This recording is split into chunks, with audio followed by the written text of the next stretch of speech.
Harakatdan to'xtamaslik kerak. Joyida o'tirsa, sher ham ochidan o'ladi. Joyida o'tirsa, kiyik ham kimdirga yem bo'ladi.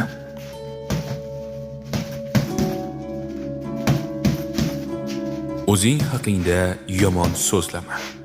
Zero ichingdagi jangchi buni eshitadi va zaiflashadi. Jasurlik bu hech narsadan qo'rqmaslik emas. Jasurlik bu qo'rquvlarga qaramasdan oldinga qarab intilishdir.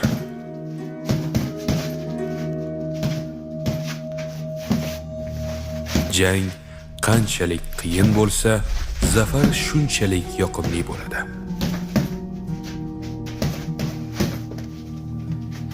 G'alabalar davrida